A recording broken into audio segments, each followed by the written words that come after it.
उसमें से भी दिया हुआ है, तो फिर हमने वो कर लिए सारे। बेटे ये तो उन्होंने जो पेपर दिए ना, इसमें बहुत सी ऐसी चीजें हैं जो कि हमारे एफएससी में नहीं है। फॉर एग्जांपल आप लोगों ने एक क्वेश्चन देखा होगा, एविडियन प्रोटीन का पूछा है। इसी तरह बायोएनर्जेटिक्स के अलावा जो बायोटेक्नोलॉजी है उसमें से काफी चीजें पूछी हैं। तो उन्होंने क्या कि ये एक सैंपल पेपर है, ये नहीं है कि उसमें से क्वेश्चंस आपको उसी तरह के आएंगे। ठीक है ना? तो सर मतलब जैसे अब वो ये भी कह रहे थे ना कि जो मतलब अब सब टॉपिक बैक्टीरिया का है, तो वो बायो एनर्जेटिक्स में भी लिखा हुआ है ट्रांसजेनिक बैक्टीरिया, तो उधर से भी करना होगा हमें। और उसके बाद 4-5 चैप्टर उन्होंने बताए थे ऐसे कि जो आपको फेडरल से भी कवर करना होगा, जैसे बायो एनर्जेटिक्स, सेल बायोलॉजी और बायोलॉजिकल मॉलिक्यूल और मुझे बायोसिस। बताएं कि उसमें जो बायोजेटिक्स है उसमें से डिहाइड्रोजनेस कॉम्प्लेक्स का तो मैंने आपको बता दिया है। ठीक है, अगर आप करना चाहते हैं तो it's up to you. Sir हमें नहीं, तो मैं पूछ पूछ रहा हूँ कि मतलब कि मतलब हम करने में तो कुछ नहीं, लेकिन अगर ना करें तो नुकसान तो नहीं है कि हमारा मतलब। नुकसान तो नहीं होगा, कर लेंगे तो फायदा ही है। सर एंजाइम्स तो जो बायो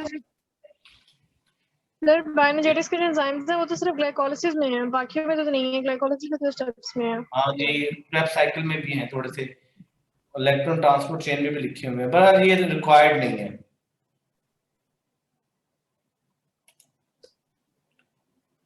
जी बेटे, नेक्स्ट हमारे कार्डिक साइकिल है। कार्डिक साइकिल जो है सीक्वेंस ऑफ इवेंट्स है। इसको हम पढ़ते हैं कि ये हमारे पास एक सीक्वेंस ऑफ इवेंट्स है जिसकी वजह से वन कार्डिक साइकिल जो है, वन कार्डिक साइकिल जो है वो कंप्लीट होता है। और इसके लिए हमारे पास जो टाइम इसमें रिक्वायर्ड है, जो कि तीनों बुक्स में दिया हुआ है, 0.8 सेकेंड्स का। सो वन कार्डिक साइकिल जो है 1.8 सेकंड में, 0.8 सेकंड में कंप्लीट होता है। सो इसमें दो चीजें आपने पढ़नी है। हार्ट के चैम्बर्स जो है,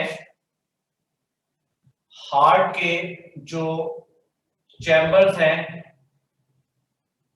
वो एक्चुअली कंट्रैक्ट और रिलैक्स करते हैं।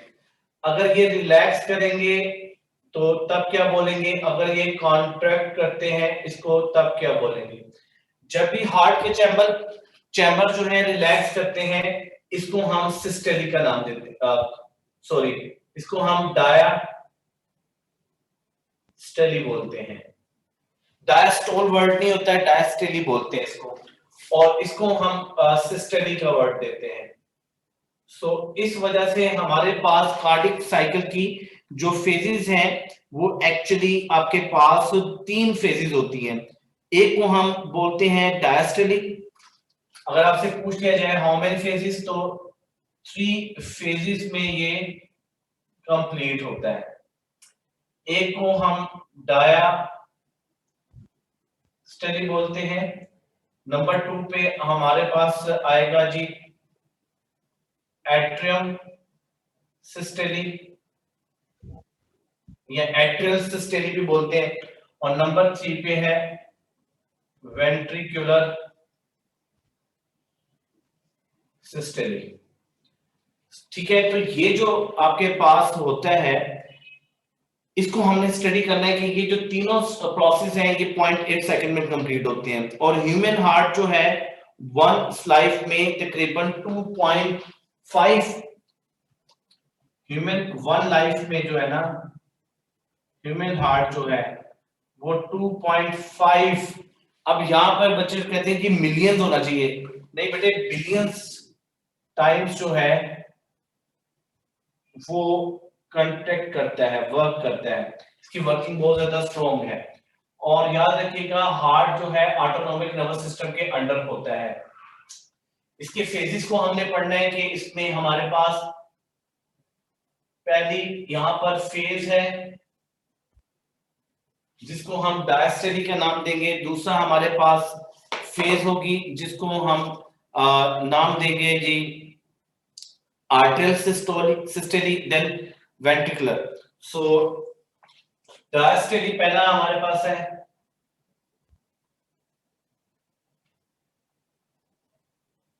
नंबर 2 पे हमारे पास है एट्रियल सिस्टली, और नंबर 3 पे हमारे पास है जी वेंट्रिकुलर सिस्टली। ये इवेंट्स हैं हमारे पास जिनको हमने रीड आउट करना है और देखना है कि जब हार्ट कंट्रैक्ट या रिलैक्स करता है उस दौरान इसमें वेल्व्स की क्या पोजीशन होती है, इसमें एट्रियम की में क्या पोजीशन होगी और वेंट्रिकल की क्या पोजीशन होगी, इसके बारे में हमने पढ़ना है। तो ये तीनों पोजीशंस को हमने डिस्कस करना है कि एट्रिया के इवेंट्स क्या हैं,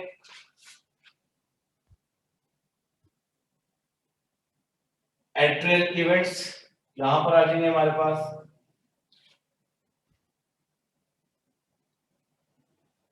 एट्रियल इवेंट्स के एट्रियम में क्या होगा,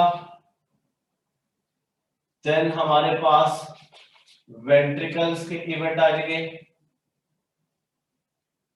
वेंट्रिकल्स क्या बिहेवियर शो करता है और यहां पर हमारे पास टाइम की ड्यूरेशन आ जाएगा कि कितने कितने टाइम में ये अपनी वर्किंग को परफॉर्म कर रहे होते हैं। ये इंटरेस्टिंग है और इस पे से याद रखिएगा आपको एमसीक्यूज पूछे जा सकते हैं। सो वेल्व्स का पूछा जा सकता है आपको, वेल्व्स की पोजीशन क्या होगी जब हार्ट जो है कंट्रैक्ट या रिलैक्स कर रहा है।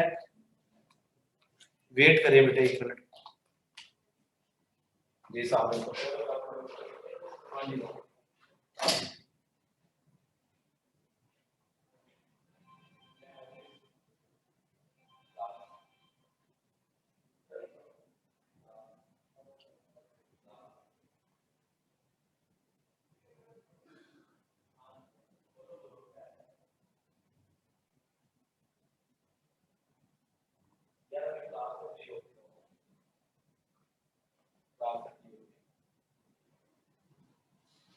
हाँ जी हाँ जी हाँ जी।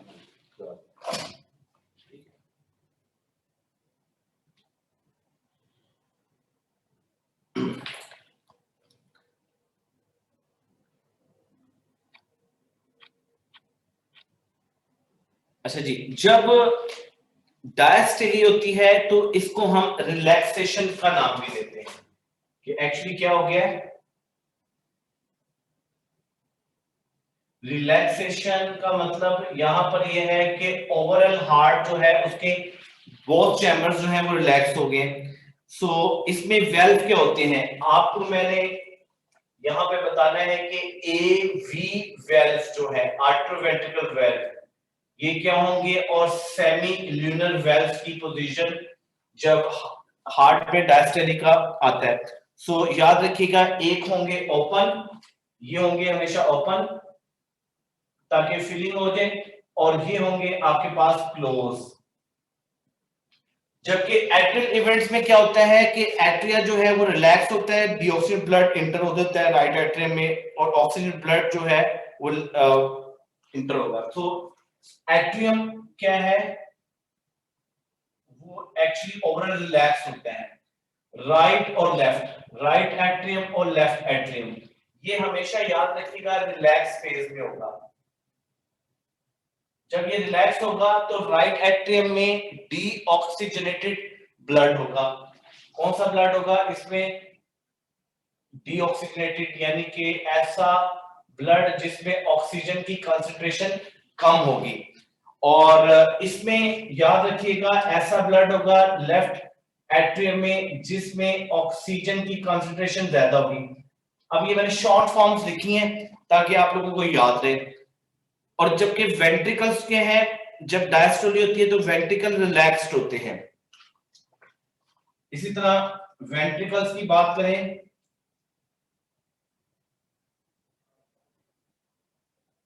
वेंट्रिकल्स जो हैं ये रिलैक्स फेज में हैं।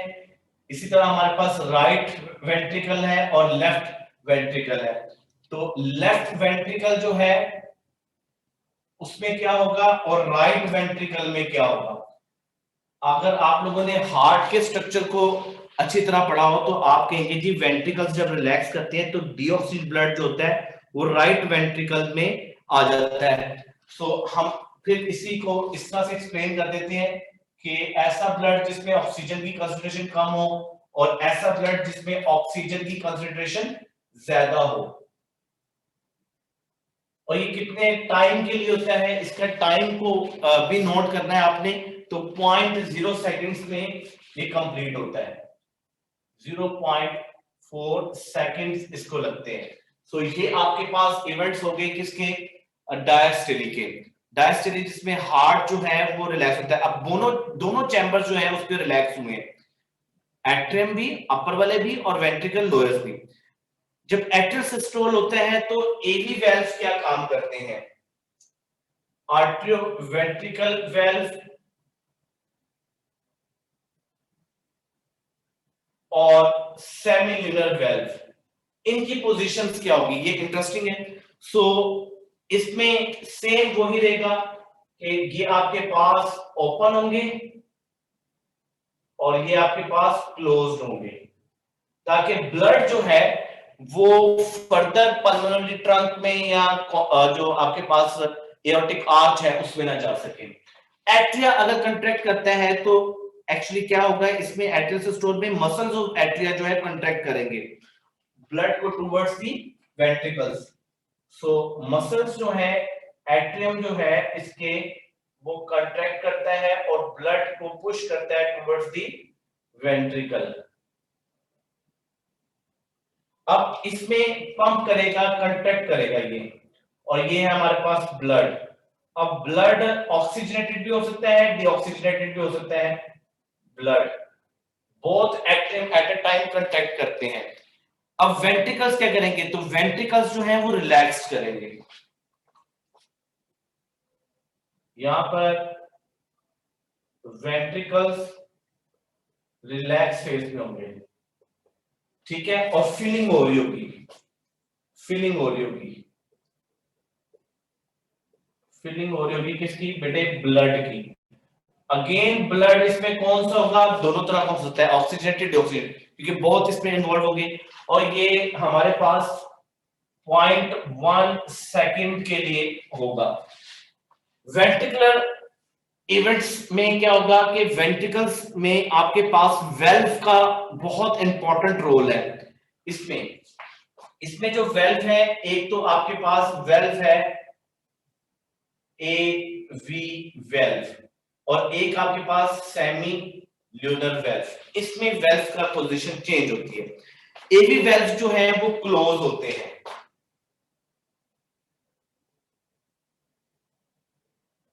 और इस क्लोज की वजह से लब साउंड बनता है। इस AV वेल्व के क्लोज होने की वजह से लब साउंड बनेगा। और सेमिनल वॉल्व जो होते हैं, बिगिनिंग पे ये स्टार्ट में ये क्या होंगे और एंड पे क्या होंगे, स्टार्ट यानी बिगिनिंग पे और एंड पे। ये बड़ी इंपॉर्टेंट बात है। जैसे ही AV जो आर्टरवेंट्रिकल वेल्व है वो क्लोज होगा तो सेमिनल वॉल्व जो होंगे ओपन होंगे बिगिनिंग पे, स्टार्ट में ये ओपन होंगे और लास्ट पे ये क्लोज हो जाएंगे, ठीक है जी। और इसके क्लोज्ड होने की वजह से, क्योंकि सिस्टोली होती है तो डब साउंड प्रोड्यूस होता है, डब साउंड प्रोड्यूस होता है, लब and dub sound. So sounds जो प्रोड्यूस हो रहे हैं एक्चुअली वो इन वेल्व्स की वजह से हो रहे हैं। एट्रियम इवेंट्स क्या होगी, एट्रियम क्या करेगा, तो एट्रिया जो है वो रिलैक्स्ड होगा। एट्रियम जो है, बोथ एट्रियम जो है वो रिलैक्स होंगे। ये बहुत ज्यादा एमसीक्यूज में पूछा जाता है कि ड्यूरिंग वेंट्रिकुलर सिस्टोली पोजीशन या event of atria will be, तो रिलैक्स्ड फेज में होगा। जबकि वेंट्रिकल्स जो है, आप लोगों को पता है कि बोथ वेंट्रिकल्स जो है वो कंट्रैक्ट करते हैं, वेंट्रिकल्स जो है कंट्रैक्ट करेंगे,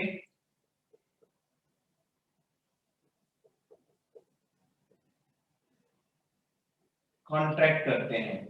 इस वजह से जो ब्लड है वो राइट और लेफ्ट साइड पे मूव करता है। अब सारी बात है, इसमें राइट एट्रियम और वेंट्रिकल भी है, लेफ्ट वेंट्रिकल भी है। यहां पर मैंने लिख दिया राइट और यहाँ पे लिख दिया लेफ्ट। तो लेफ्ट से ब्लड जो है वो टूवर्ड्स दी लंग्स जाएगा फ्यूल प्योरिफिकेशन के लिए, और यहां से जो ऑक्सीजनेटेड ब्लड है वो किस साइड पे जाएगा, बॉडी को जाएगा। तो आप लोगों ने पढ़ा हुआ है कि लेफ्ट वेंट्रिकल जो है उसकी वॉल्स जो है वो थिक होती है as compare to the right ventricles, क्योंकि उन्होंने ऑक्सीजनेटेड डीऑक्सीजनेटेड ऑक्सीजनेटेड ब्लड को पूरी बॉडी में करना होता है, और ये जो टाइम होता है ये 0.3 सेकंड में कंप्लीट होता है। सो बेटे ये आप लोगों का टॉपिक था अबाउट द हार्ट साइकिल। सो इसमें एमसीक्यूज काफी तरह से पूछे जा सकते हैं आपको। तो ये टेबल की फॉर्म में इसलिए बनाया है कि आप लोगों के कंसेप्ट जो हैं वो इसमें क्लियर हो जाए। जी जी बेटे। सर ये 25 बिलियन क्या लिखा है, 1 लाइफ 25 बिलियन? जी सॉरी मैं क्या नहीं समझा। सर आपने लिखा है 1 लाइफ 25 बिलियन, ये क्या है? कार्डिक साइकिल है, हार्ट बीट है, क्या है? एक ह्यूमन में ना, ह्यूमन में एक लाइफ में हार्ट जो है ना एवरेज वो 2.5 बिलियन टाइम्स जो है ना हार्ट जो है वो कार्डिक बीट में जाता है, यानी कि आप कह सकते हैं बिलियंस टाइम्स जो है ये कंट्रैक्ट करता है विदाउट स्टॉपिंग। ठीक सर है ये आर्टरियल है, सॉरी आर्टरियल सिस्टोल, जी आर्टरी सिस्टोल, इसको वेंट्रिकुलर डायस्टोल कह सकते हैं। जी बिल्कुल। Thank you.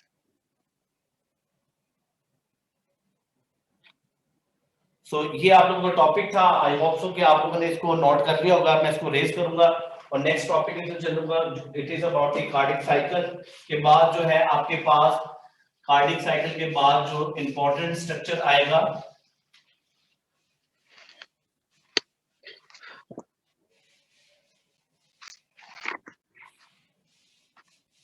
वो ईसीजी और हार्ट की रेगुलेशन, हार्ट की एक्साइटेशन एंड रेगुलेशन के बारे में हमने पढ़ना है कि हार्ट को रेगुलेट किस तरह करते हैं, इसकी एक्साइटेशन वगैरह किस तरह से होगी।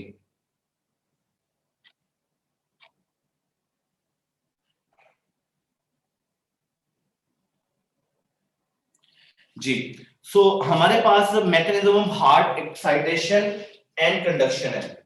हार्ट जो है उसमें मैकेनिज्म को हमने पढ़ना है। एक बात आप लोगों ने याद रखनी है, हार्ट जो है ना ये इसकी दो प्रॉपर्टीज है। पहली है self excitation and self conduction. Heart जो है खुद ही इलेक्ट्रिकल एक्टिविटी प्रोड्यूस करता है, खुद ही इसको जनरेट करता है और आगे की तरफ इसको शिफ्ट भी कर रहा होता है। हार्ट में ऐसी क्या चीज होती है, इसको पहले स्ट्रक्चर्स को समझना है, फिर आप लोगों को हार्ट भी इसके स्ट्रक्चर के बाद इसको समझना है ताकि आपको ये क्लियर हो। फॉर एग्जांपल मैंने ये एक हार्ट का स्ट्रक्चर बनाया है। हार्ट जो है आपको पता है कॉनिकल स्ट्रक्चर की शेप में होता है।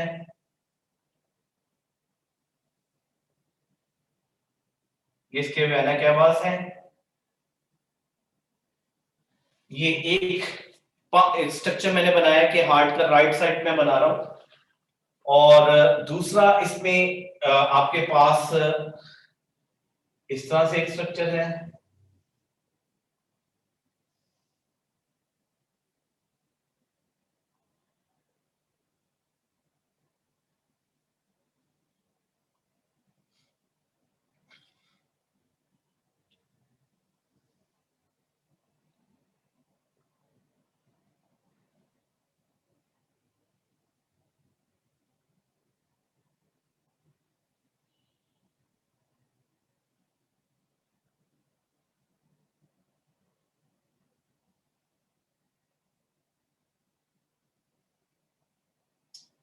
या इसको आप सिर्फ इस तरह से स्टडी कर लें।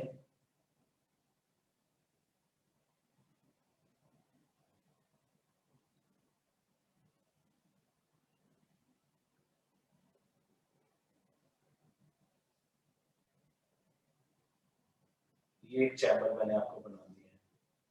ये बेसिकली ये आपके पास चैम्बर्स बन गए।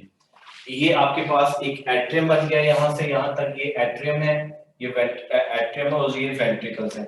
अब आप लोगों ने ये पढ़ा हुआ है कि आपके पास हार्ट के जो स्ट्रक्चर्स हैं इसमें एट्रियम और वेंट्रिकल मौजूद है।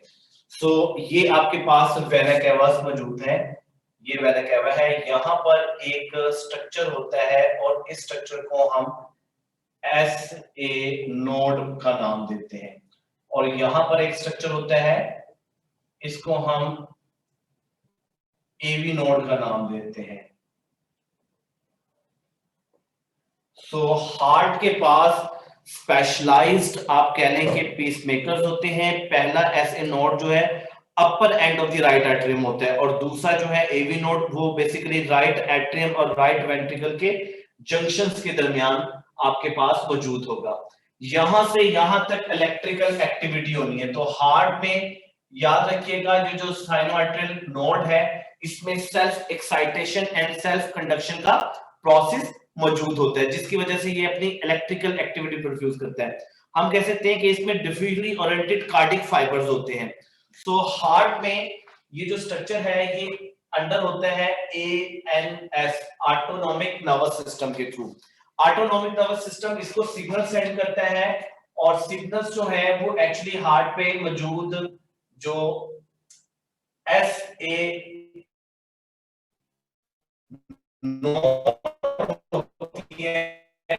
उसके पास ट्रांसफर किया जाता है। ऐसे ये सिग्नल्स जो है एट्रियम मस्कुलेचर को जाते हैं।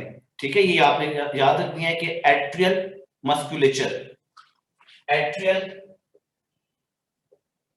मस्कुलेचर को ये जाएंगे, यानी कि ये ऐसे नोड है, यहां से ये इस तरह से एट्रियम को भी जा रहे हैं। ठीक है जी, मस्कुलेचर को जा रहे हैं। इसके बाद आप लोगों ने ये देखना है कि एवी नोड आएगा plus A V node, atrioventricular node, यानी कि ये इसकी तरफ भी जा रहा है करंट।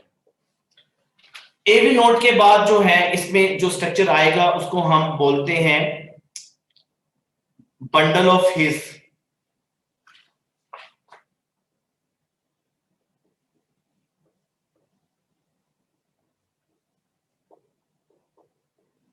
बंडल ऑफ हिस से आगे का स्ट्रक्चर जो है, मैं भी आप लोगों को क्वेश्चन भी लेता हूं बेटे।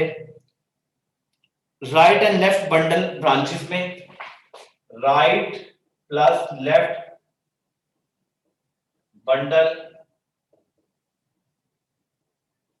ब्रांचेस, और यहां से right and left bundle branches से आपके पास जो स्ट्रक्चर आएगा इसको हम नाम देंगे पुरकिंजी फाइबर्स।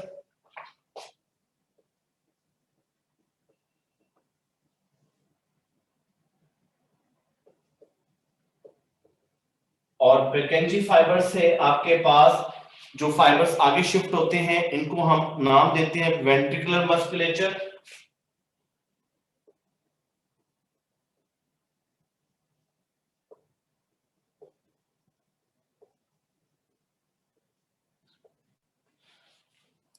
जी बोले बेटे। बोले सबसे ऊपर आपने एएनएस लिखा है, एएनएस ऑटोनॉमिक नर्वस सिस्टम। जी, ऑटोनॉमिक नर्वस सिस्टम बेटे, इसको हम ऑटोनॉमिक नर्वस सिस्टम का नाम देते हैं। जी बेटे आप बोले। जी ठीक है सर। सर ये जो बंडल ऑफ हिस है ये क्या कहते हैं, वेंट्रिकल के जो बंडल्स हैं उनको कहते हैं? बंडल ऑफ हिस जो है ना ये एक्चुअली ये यहाँ पर मौजूद होते हैं। अगर मैं इसको बताऊं ना तो ये देखें S A node musculature, AV node में बंडल ऑफ हिस यहाँ पर मौजूद होंगे। बंडल ऑफ हिस जो है राइट और लेफ्ट में डिवाइड हो जाते हैं, जिसको right and left bundle branches ये वेंट्रिकल्स की हैं। ठीक है जी, और ये आगे वैसे चलता रहता है इस तरह से यहाँ पर, और डिफ्यूज्ड होता है, डीपली होता है। अब ये इस तरह से यहां से निकलते जाएंगे राइट और लेफ्ट की तरफ, और फिर Purkinje फाइबर्स है और ये फिर मस्कुलेचर के साथ इस तरह से मिल जाएंगे। एक्चुअली जो इलेक्ट्रिकल कंडक्टिविटी है वो स्टार्ट होती है ऐसे नोड से, resting action membrane potential start होता है यहां से, और ये मूव करता हुआ इस वेंट्रिकल से पहुंचता है, और यहां पर फिर क्या होता है, कंट्रैक्शन होती है। ठीक है, अगर आपसे पाथवे पूछ लिया जाए, इसके एमसीक्यूज अक्सर आ जाता है। सिर्फ एक बात आपने ये याद रखनी है कि SA नोड जो है वो वॉल ऑफ एट्रा को जब प्रोवाइड करती है ब्लड। जी क्या बोल रहे हैं आप ऐसा? सही, जो हमारी बुक में ना बंडल ऑफ इसको इन्होंने लिखा हुआ है आर्ट्रियोवेंट्रिकुलर बंडल्स। हाँ जी, आर्ट्रियोवेंट्रिकल, क्योंकि स्टार्ट जो होते हैं एट्रियम से और वेंट्रिकल की तरफ मूव करते हैं, कर लिख सकते हैं, इसमें कोई मसला नहीं है। ठीक है सर जी। अब जब ये प्रोसेस होता है ना हार्ट में, तो इसकी वजह से हार्ट में एक इलेक्ट्रिकल एक्टिविटी हो जाती है। उस इलेक्ट्रिकल एक्टिविटी को हम क्या बोलते हैं, ECG बोलते हैं। तो इसके साथ ही यहाँ पर हम ECG को भी स्टडी कर लेंगे ताकि हमें ये पता चल जाए कि कहां पर क्या चीज हुई है। तो हमारे पास है ECG, इलेक्ट्रोकार्डियोग्राफी, इलेक्ट्रोकार्डियोग्राम। सो AC जो है इसमें हम कार्डिक इंपल्सेस को स्टडी करते हैं, इसको हम रिकॉर्डिंग को इलेक्ट्रोकार्डियोग्राम बोलते हैं, और ये ECG मशीन के थ्रू होती है।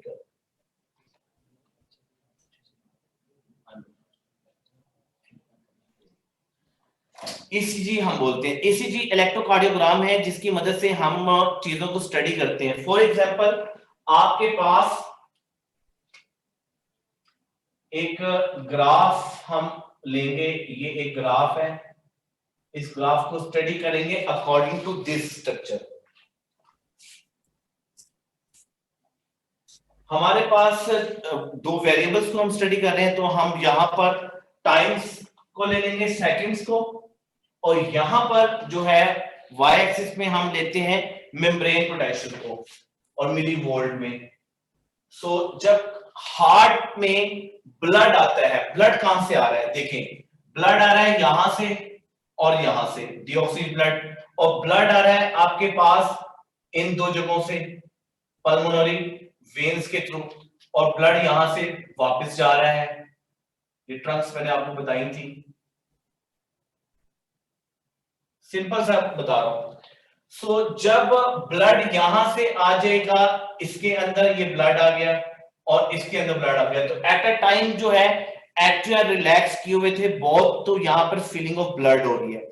जब फिलिंग ऑफ ब्लड होती है, तो जब ये फुल हो जाते हैं ब्लड से, तो ये जो वेल्व है आर्ट्रियोवेंट्रिकल वेल्व, यहाँ पे प्रेशर क्रिएट होता है और ब्लड जो है वो वेंट्रिकल्स में आ जाता है।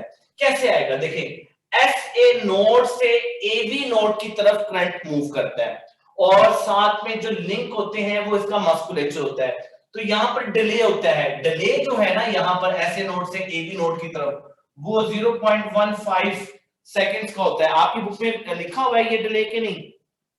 सर लिखा हुआ है। हाँ जी, ये डिले इसलिए है कि करंट अगर यहां से यहां पर आ रहा है तब तक ये फिल हो जाए, जैसे ही ये फिल होगा ना तो करंट जो है वो इसको, यानी कि इलेक्ट्रिकल एक्टिविटी होगी और ब्लड जो है वो वेंट्रिकल्स में आ जाएगा। जब ये प्रोसेस होता है तो एक्चुअली हार्ट में इलेक्ट्रिकल एक्टिविटी में एक्चुअली ये शो होता है, ये वेव बनती है पहली। इस वेव को हम नाम देते हैं P वेव, ठीक है जी, क्या नाम देते हैं, P वेव बोलते हैं। इसको हम P क्यों बोलते हैं, इसकी लीड्स के नेम होते हैं, मैंने इसकी डिटेल में नहीं जाना, आपको सिर्फ ये बताना है। तो ये आपके पास आ गई P वेव। अब P वेव जो है वो, इसको हम क्या नाम देंगे ये आगे जाके हम पढ़ेंगे। अब P वेव में एट्रियम कॉन्ट्रैक्ट की है, याद रखिएगा यहाँ पर एट्रियल कंट्रैक्शन होती है, इसको हम एट्रियल डिपोलराइजेशन का नाम भी देते हैं। और फिर एक वेव इस तरह से बनती है,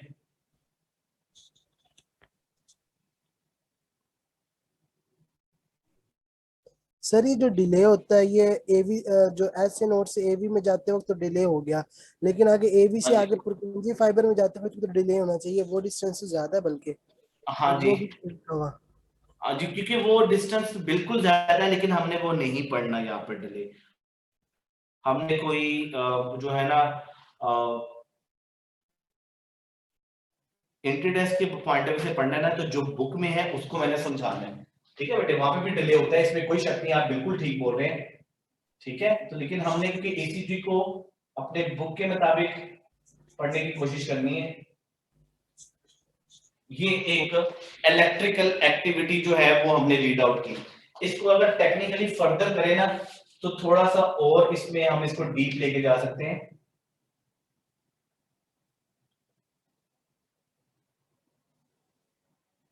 ये एक्टिविटी है, ये हमारे पास ईसीजी है। इसमें P Q R S and T waves बनती हैं, ठीक है जी। तो सबसे पहले आप देखें कि पी वेव जो है इसमें आर्ट्रियल डीपोलराइजेशन होती है, एट्रियल डीपोलराइजेशन, इसका मतलब है कंट्रैक्शन हो रही है। इसके बाद हमारे पास QRS कॉम्प्लेक्स बनता है। ये कॉम्प्लेक्स जो है ये एक्चुअली वेंट्रिकुलर डीपोलराइजेशन को शो करता है। ये QRS बनता है, इसको हम बोलते हैं वेंट्रिकुलर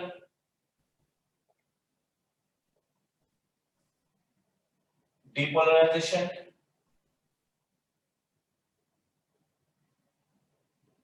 ठीक है, वेंट्रिकुलर डीपोलराइजेशन का नाम देते हैं। इसके बाद हमारे पास वेंट्रिकुलर रिपोलराइजेशन टी वेव बनती है।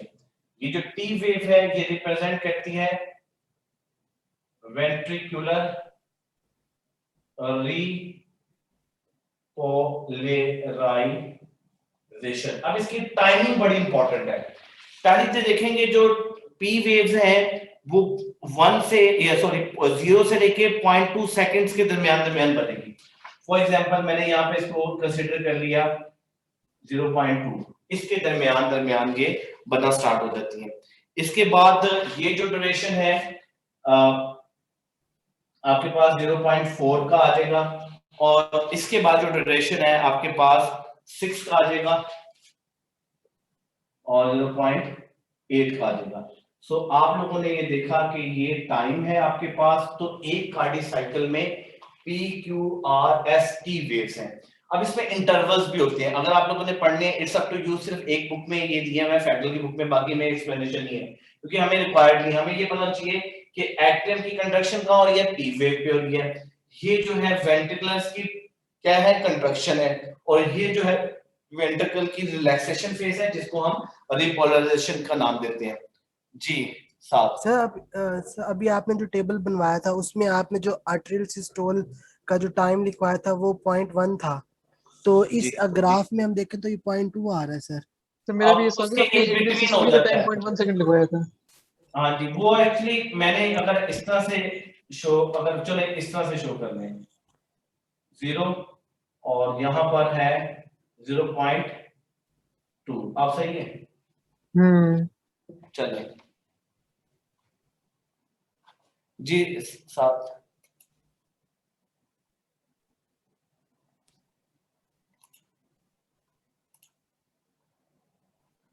जी बेटे आप बोलिए। सर फैज जी बेटे। वेंट्रिकुलर डिपोलराइजेशन QRS तीनों में होता है। वेंट्रिकुलर असल में ना इसके अंदर सेगमेंट्स होते हैं, आपकी बुक ने लिखा हुआ है QRS कॉम्प्लेक्स जो है वो रिप्रेजेंट करता है वेंट्रिकुलर कंट्रैक्शन, तो इसलिए हम QRS में हमेशा वेंट्रिकुलर कंट्रैक्शन को पढ़ेंगे। डिपोलराइजेशन का मतलब क्या है, यही मतलब है ना कि इसमें वेंट्रिकल कंट्रैक्ट कर रही है, टी वेव में वेंट्रिकल रिलैक्स कर रही है, पी वेव में आर्टेरियल कंट्रैक्ट कर रहा है। सर हमारी बुक में ना एक लिखा हुआ है कि ये जो पी वेव बनती है ये जस्ट प्रियर टू मतलब आर्टेरियल कॉन्ट्रैक्शन बनती है, मतलब जब आर्टेरियल कॉन्ट्रैक्ट होता है उस वक्त तो नहीं बनता ना, मतलब उसके बाद ही बनता होगा ये वेव पी। हाँ, ऐसे ही है ना सर? बिल्कुल बिल्कुल ऐसे ही है, लेकिन ये बहुत डीप कांसेप्ट है, इसी चीज नहीं पढ़नी हमने, मैं आपको बता रहा हूँ। बस आपने depolarisation, repolarisation, arterial depolarisation, ventricular depolarisation और वेंट्रिकुलर रिपोलराइजेशन में यह बात रखें, ये बहुत टेक्निकल एक है, क्योंकि इससे देखिए ना, मैं सिर्फ आपको ये बताऊं कि टी वेव जो है ना, टी वेव से हम कार्डिक एरिथमिया डायग्नोस कर लेते हैं। अगर ये मैंने शार्प ना बनाई हो, ये जो है इसकी वैल्यूज ये शार्प हो जाता प्रॉब्लम है। अगर ये जो पॉइंट है ना, ये पॉइंट अगर ये ऐसे आ रहा हो ना तो कार्डिक एरिथमिया हो जाता है, टैकीकार्डिया, ब्रैडीकार्डिया में इसकी चेंजेस आ जाती हैं। सर अगर वो ये डिटेल स्ट्रेट हो में जाए, जी अगर ये स्ट्रेट हो जाए तो फिर बेटे ऊपर जाएंगे सर। स्टेट तो एंड होता है ना, स्टेट का मतलब तो एंड है। नेक्स्ट मूव करेंगे हम ब्लड वेसल्स पे।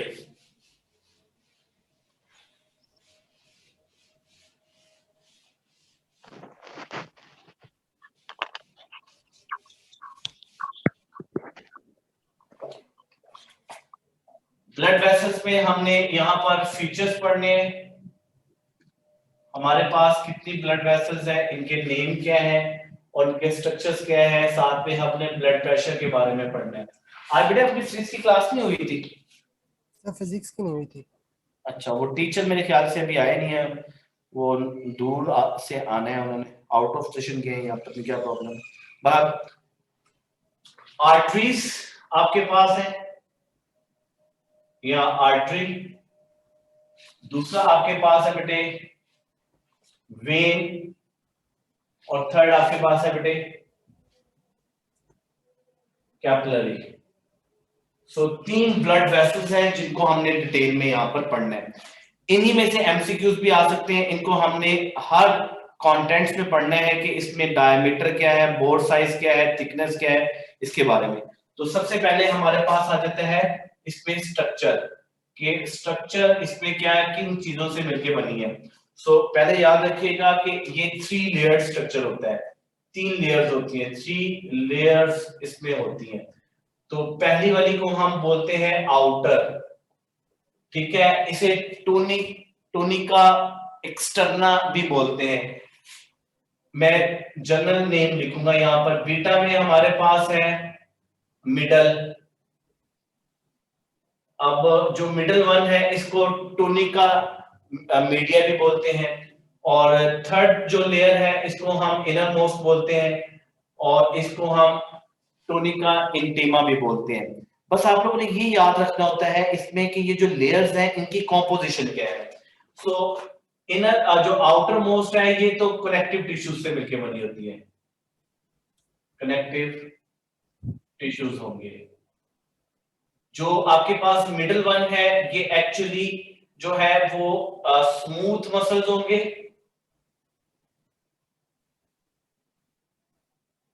प्लस इसमें इलास्टिक मसल्स होंगे, थिक इलास्टिक मसल होंगे। इनर जो है इसको हम एंडोथीलियम लेयर बोलते हैं। तो ये हमारे पास क्या आ गई, आर्टरीज की स्ट्रक्चर्स हमारे पास आ गए। आर्टरीज के बाद हमारे पास वेन आ जाएगी कि वेन के क्या स्ट्रक्चर है। वेन्स जो है एक्चुअली ये भी कंटेन करती हैं 3 लेयर स्ट्रक्चर, इनमें भी 3 लेयर्स मौजूद होती हैं। फर्स्ट अल्फा में हम कहते हैं आउटर है, बीटा में हम कहते हैं मिडल है, और चार्ली में हम बोलते हैं इनर।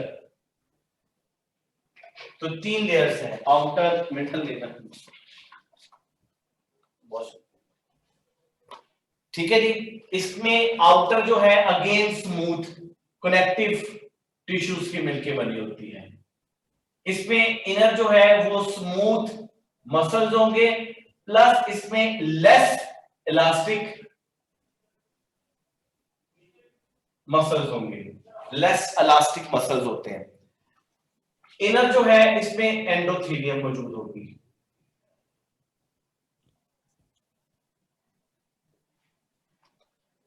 नेक्स्ट हमारे पास बेटे कैपिलरीज का फंक्शन, कैपिलरीज का स्ट्रक्चर क्या है। सो कैपिलरीज जो है आप लोगों ने पढ़ा हुआ है कि ये बेसिकली जो कैपिलरी है वो सिंगल लेयर स्ट्रक्चर होता है, सिंगल 1 लेयर पे मौजूद होती है, और इसको हम सेल्स को एंडोथीलियम लेयर बोलते हैं। फिर इसमें आपके पास आ जाएगा bore size,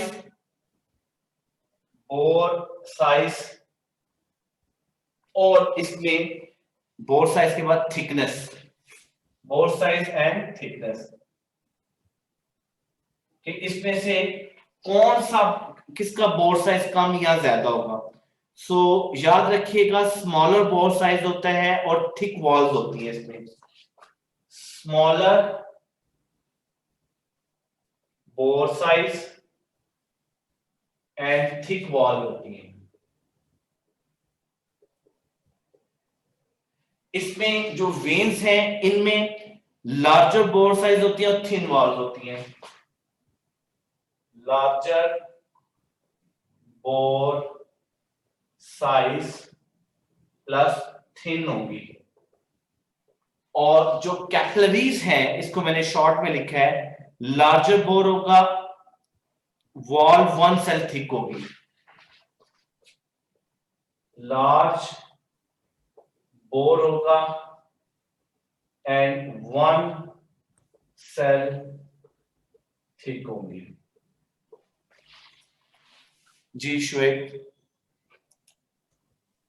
sir endothelial type of epithelium cell होते हैं। जी सॉरी, एंडोथेलियल सेल क्या होते हैं? Type of epithelial cells, epithelial cells की मॉडिफिकेशन है। और सर एपिथेलियल और एपिथेलियम में फर्क? किसमें? एपिथेलियल और एपिथेलियम। अच्छा मैं बता देता हूँ, वो भी बता देता हूँ।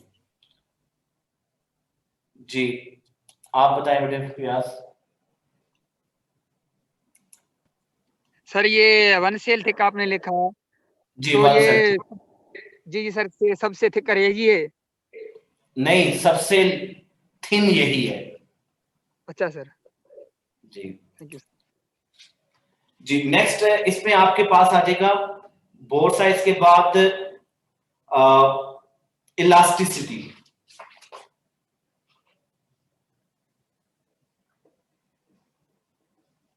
क्या ये इलास्टिसिटी करते हैं जी? याद रखिएगा ये इलास्टिक होती हैं, ये लेस इलास्टिक होती हैं,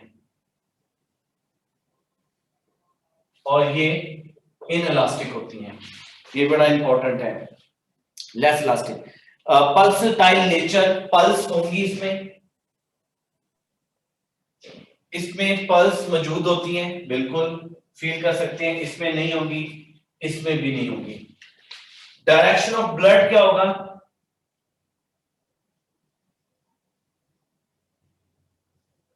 ब्लड का फ्लो या ब्लड की डायरेक्शन क्या होगी? So direction of blood flow है, आप याद है कि आर्टरीज जो है ये बेसिकली ट्रांसपोर्ट करती हैं away from heart to, heart से बॉडी की तरफ ब्लड को लेके चलती हैं। ये बॉडी से हार्ट की तरफ ब्लड को लेके आती हैं। और कैपिलरीज में क्या है? ये लिंक करती हैं आर्टरीज को वेन्स के साथ। आर्टरीज को वेन के साथ ये क्या कर रही होती है? लिंक कर रही है। बेटा मैंने शॉर्ट लिखा है यहाँ पे, आर्टरीज को वेन के साथ ये किस तरह से लिंक कर रही है। अच्छा, डायरेक्शन ऑफ ब्लड के बाद इसमें आ जाएगा टाइप ऑफ ब्लड कौन सा होगा।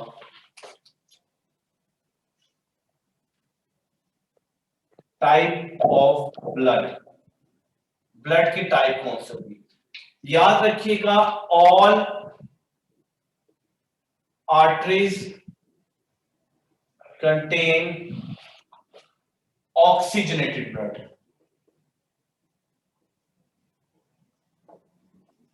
लेकिन एक्सेप्ट एक आर्टरी है, इसका नाम है पल्मोनरी आर्टरी। इसके अलावा कोई आर्टरी हो सकती है जिसमें डिऑक्सिन ब्लड हो, आर्टरी में हो सकती है, उसको हम बोलते हैं अम्बिलिकल आर्टरी। जो अम्बिलिकल आर्टरी का मतलब क्या है? ये जो अम्बिलिकल कॉर्ड होता है उसमें भी रिवर्स पोजीशन होती है। ऑल वेन्स तमाम वेन्स में डीऑक्सीजनेटेड ब्लड होता है एक्सेप्ट पल्मोनरी वेन और अम्बिलिकल वेन, ठीक है जी। और कैपिलरीज में मिक्स ब्लड होता है।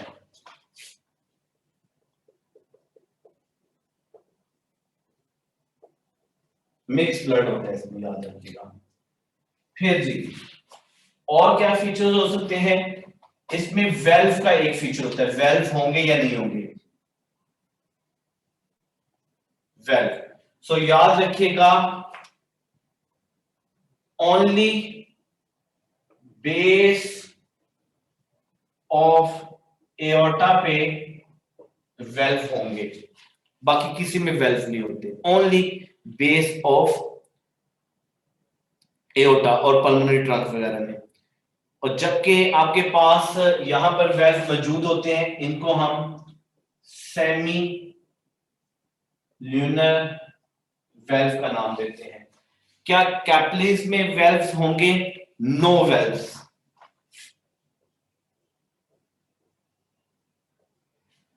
ब्लड प्रेशर बीपी कितना होगा? ब्लड का प्रेशर जो है वो कितना होगा? तो ये बड़ा इंटरेस्टिंग है। याद रखिएगा इसमें जो ब्लड प्रेशर होता है हाई ब्लड प्रेशर होता है, हाई ब्लड प्रेशर। इसको मैं इससे शो करूंगा, हाई बीपी। और वेन्स में जो ब्लड प्रेशर है वो लो ब्लड प्रेशर होता है, लो ब्लड प्रेशर। और इसमें फॉलिंग बीपी होगा, कभी कम कभी ज्यादा होता रहता है। फिर रेट ऑफ ब्लड फ्लो कितना होगा? रेट ऑफ ब्लड फ्लो, किस रफ्तार से ब्लड जो है वो यहां पर मूव करेगा इनमें। तो रैपिड फ्लो होता है, याद रखिएगा किसमें? आर्टरीज में। बहुत तेज करता है रैपिड फ्लो का, और इसको मेजर कर सकते हैं 400 से 500 मिलीमीटर पर सेकंड। याद रखिएगा इसका यूनिट है mm पर सेकंड। और जबकि वेन्स में जो है इंक्रीज करता है from smaller to larger veins, increase from smaller to larger veins. और कैपिलरीज में जो ब्लड है वो स्लोएस्ट होता है, स्लोएस्ट होता है और 1 मिलीमीटर पर सेकंड होगा। फिर इसमें एक और चीज आ जाएगी, एक्सचेंज ऑफ मटेरियल। फंक्शन है इसका एक्सचेंज ऑफ मटेरियल।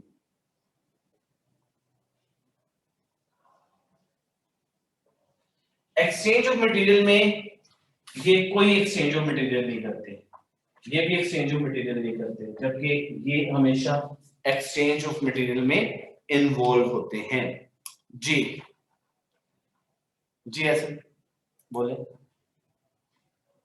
सर एक एमसीक्यूज था जो हमारे ना एफएलपी में आया था कि which blood vessel change their resistance to blood flow to regulate the distribution of blood to organs. और सर उन्होंने आर्ट्रियोल जिसका जवाब लगाया हुआ था, तो ये कैसे आर्ट्रियोल आएगा? वो क्रॉस सेक्शन एरिया में है, वो अभी मैंने पढ़ाया नहीं है मतलब कि वो मैं आर्ट्रियोल। बताऊंगा। अच्छा सर। जी वो मैं बताऊंगा आपको भी। जी जी बोले बोले।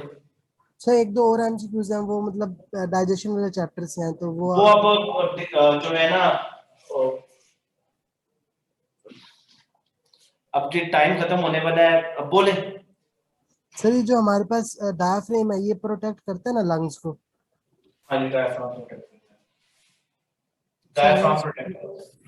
एलएमएस पे गलत है? जी सर। हाँ जी। डायफ्राम है क्या वैसे? स्केलेटल मसल्स का है ना? जी सर। उसका रोल है। डायफ्राम अगर फॉर एग्जांपल पंचर हो जाए तो गैसेस जो है वो तो थोरेक्स जो चेस्ट वॉल्यूम है वो डिक्रीज इंक्रीज हो सकता है, वो तो प्रॉब्लम हो जाएगी। Yes sir. सर उन्होंने ना इसका लगाया हुआ था कि एल्विलर मैक्रोफेज, ओ सॉरी डायफ्राम एल्वुलर लगाया। मैक्रोफेजेस।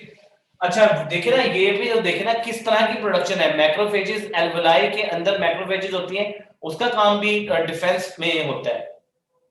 सर उन्होंने डायफ्राम, अच्छा सही हो गया। और सर मैंने ये भी पूछना था कि ये जो हमारे जो रेस्पिरेटरी सिस्टम है, इसमें जो स्पोर्टिव रोल हमें सर्फेक्टेंट प्रोवाइड करते हैं कार्टिलेज। किस पॉइंट ऑफ व्यू से? सर ये एमसीक्यू है, which of the following mostly provide support to the tubular part of respiratory system. हाँ जी, तो वो उसमें कार्टिलेज है। सर कार्टिलेज होता है हमारे रेस्पिरेटरी, अच्छा स्केलेटन में रेस्पिरेटरी सिस्टम में। क्यों नहीं होता? सीक शेप कार्टिलेज नहीं होते ट्रैकिया सर वो में? सही सही। ट्रैकिया में होते हैं, प्राइमरी ब्रोंकाई में होते हैं, सेकेंडरी टर्शियरी में आपके पास इररेगुलर प्लेट्स आ जाती हैं। सही। और सर वो जो एमसीक्यू का फिर डायफ्राम वाला सही होगा हमारा, कि उन्होंने पूछा हुआ था lungs are protected by all except, और उन्होंने डायफ्राम को लगाया हुआ था, मतलब हाँ एक जी, अल्फा आप इस तरह ऑप्शन। कहते हैं ना, प्रोटेक्शन किससे करेंगे? ऑप्शन बताएं पहले, मैं ऑप्शन देखूं ना। आप अल्फा में क्या थी? अल्फा में प्लूरा, बीटा में रिब केज, चार्ली में एल्विलर मैक्रोफेजिस, और डेल्टा में बीटा डायफ्राम में, बीटा में क्या थी? Rib cage linkage. ये तो फंक्शन है इसका जी। एल्विलर मैक्रोफेजिस एल्वुलर मैक्रोफेजेस, ये भी इसका फंक्शन है। और diaphragm. Diaphragm. Diaphragm ji.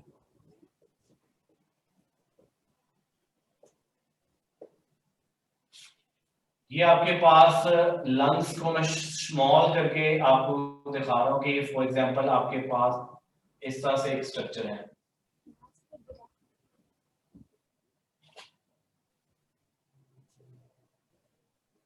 For example ये लंग्स का एक स्ट्रक्चर है, ठीक है, और प्लूरा जो है ना वो यहाँ पर मौजूद है। ये प्लूरल मेम्ब्रेन है, ठीक है। और डायफ्राम जो है वो तो इसके नीचे पड़ा हुआ है, ये डायफ्राम है, ये एक्चुअली डायफ्राम है, ठीक है। तो ये तो एक्चुअली इसके वॉल्यूम को कंट्रोल कर रहा है, तो सही आंसर लगा हुआ है। सही। Thank you sir. जी अहमद।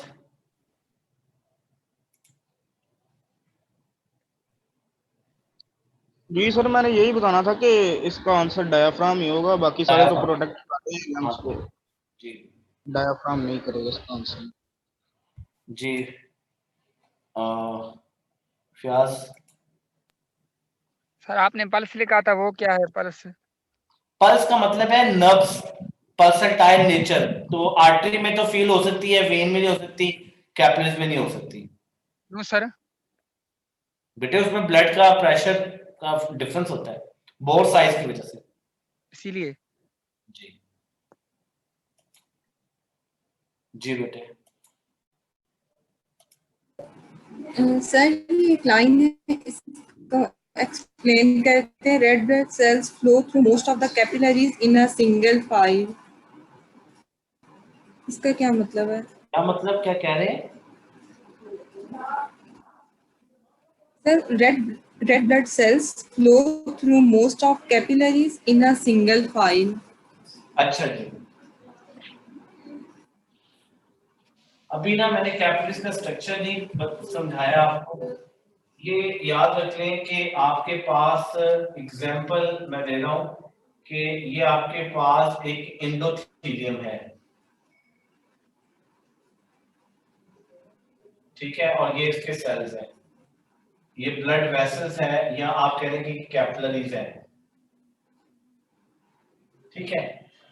अब ये कैपिलरीज में आपके पास रेड ब्लड सेल्स मौजूद हैं, ठीक है, और ये जो कैपिलरीज हैं ये सेल्स हैं, ये आपके पास 5 सेल्स बॉडी के।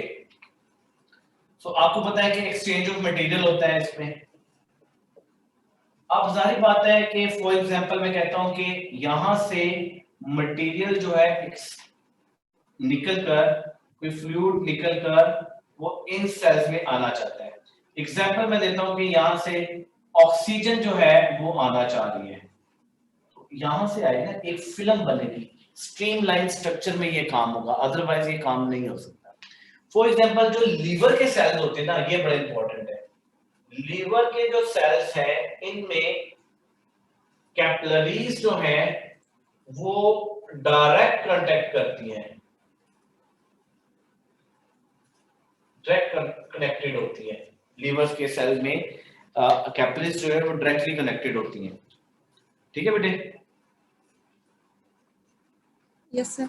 सर ये एक और मेरा क्वेश्चन है, वो ये है कि जो डायामीटर है ना आर्टरीज का वो 0.2 मिलीमीटर है, और जो वेंट्रिकल का या वेन्यूल्स कह लें उसका 40 माइक्रोमीटर है दिया हुआ है इधर फेडरल की बुक में। जी बिल्कुल ऐसे ही है।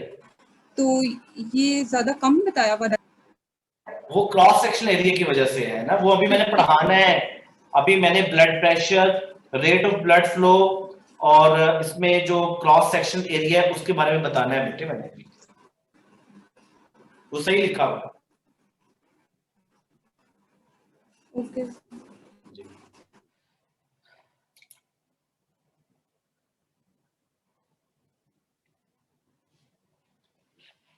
वेट